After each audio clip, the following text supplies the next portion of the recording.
Hey, everybody, welcome to the Jimmy Dore Show. I'm here with the miserable liberal and Ron Placone. Hello. Ron Placone's got a big date in Austin. November 10th. Yep. RonPlacone.com for tickets. Be in Okay. Austin.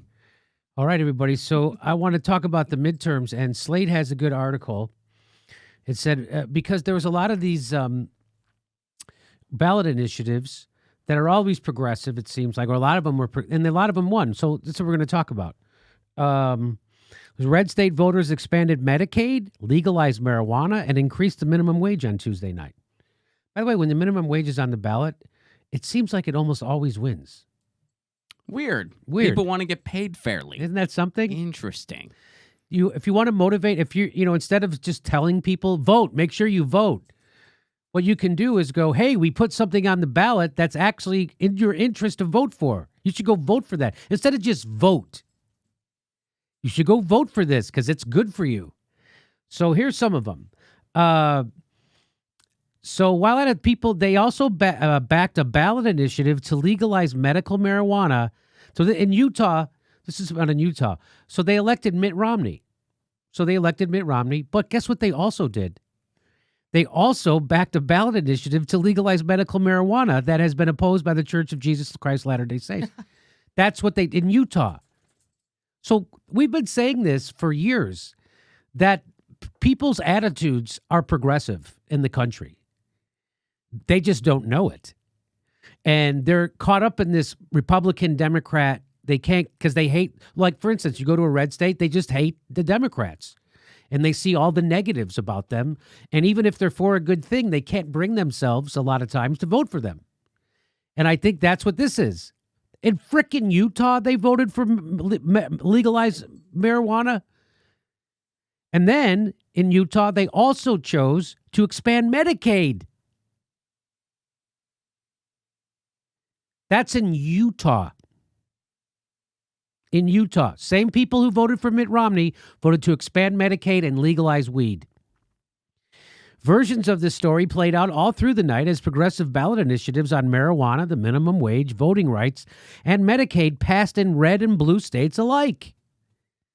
A reminder that even in parts of the country where Democrat politicians aren't popular, many of their issues still very much are. You know, it's like, so you say you have something popular like Medicare for all. So then if Hillary Clinton pushes it, a lot of people on the right are not going to want to vote for her anyway. Do you see how you have to have the policy matched with the right person? And some people just aren't going to vote for a Democrat. Along with Utah, blood red Idaho and Nebraska also embraced Medicaid expansion. I'm going to Utah, Idaho, and Nebraska. There's got what about 500 people live in those three states combined? Each state gets 2 senators, and they're look what they're for: Medicaid expansion.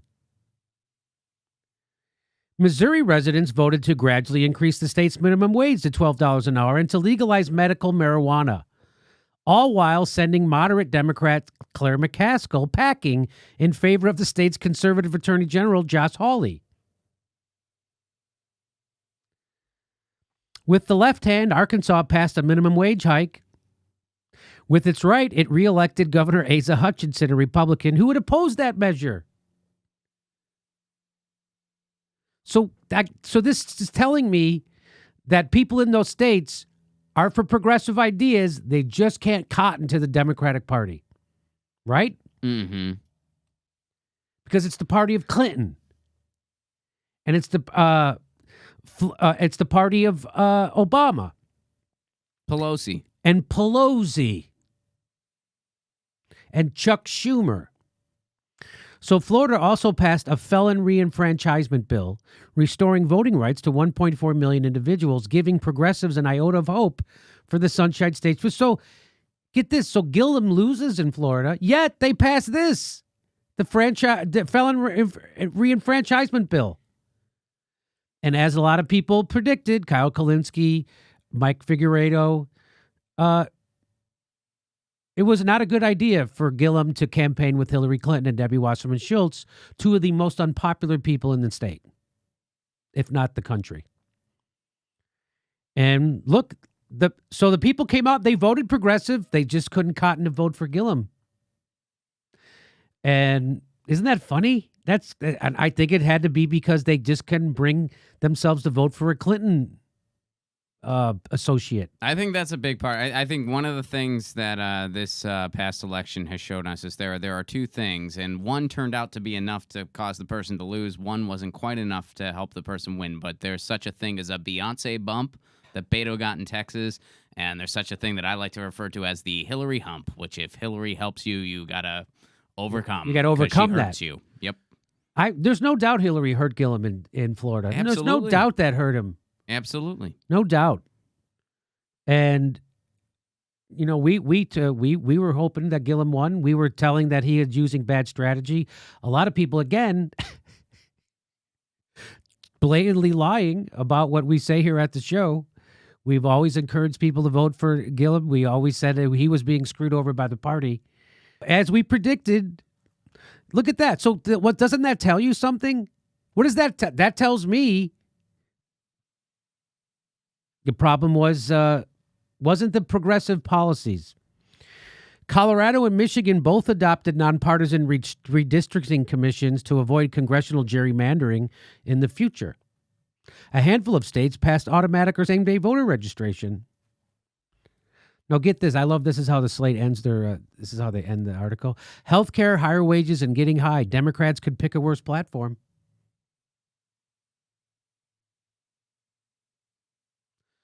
So just keep that in mind. If there was a nation, Kyle Kalinske was talking about this today, but if there was a nationwide ballot initiative, that's what we need. How about we get a nationwide ballot initiative to end the wars? Yeah. No kidding. It would pass with flying colors. Yeah. I bet you'd be 70%. I think so too, and you know that's one of those things. The one thing that made me a little optimistic. And there were some things to be optimistic about, some things to be discouraged about, like most midterms. But you know, people entertain this idea that the Americans don't care about policy, and I don't buy it for 1 second. People were excited to get up and vote for wages, and to vote for pot, and to vote to end gerrymandering. And even here in California, which the results were not what I was hoping for, but when I walked to my polling place to go vote, I didn't see one sign for an official. I didn't see one sign for anybody. I saw a lot of signs for 10. I saw a lot of signs for a public bank. Those were all the signs I saw. So I think people are awake to policy ideas that are out there. They spent $75 million to defeat that Prop 10 in California. They did. $75 million to defeat Prop 10. It just is a matter of money. It really was. Mm-hmm. So that was rent control here in California. They've pretty much eliminated rent control in California going forward. So that was to give municipalities the ability to reinstate rent control. Mm-hmm. And let's remember, inside every rent control law is the provision that says the landlord gets to make a fair profit. No one loses money. Anyway, Democrats, let's see if they go for health care, higher wages, and getting high. Democrats could pick a worse platform. Let's see, because right now the Democrats don't have a platform. Their platform is we don't like Trump. That's their platform. What? No Trump, but we're against Trump. What are you guys for? We're for good things, and we're against bad things. Are you for ending the wars? No. In fact, we're foreseeing a tax return. Yeah. So again, we're in the same. It's nice that the Democrats took over the Congress, but we're in the same position we were before.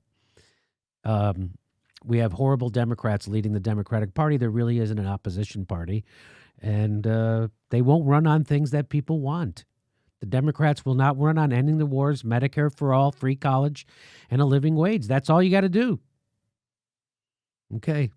And I'm a Jagoff nightclub comedian. I can see it.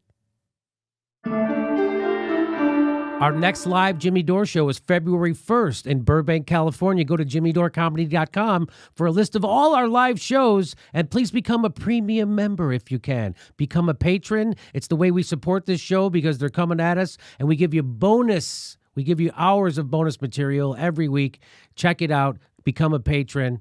And if you can, make sure you're still subscribed. They unsubscribe people every day. I know it sounds crazy. It only takes a second. Please make sure and click that bell when you subscribe so they'll send you a notice when we drop a video. Thanks for your support.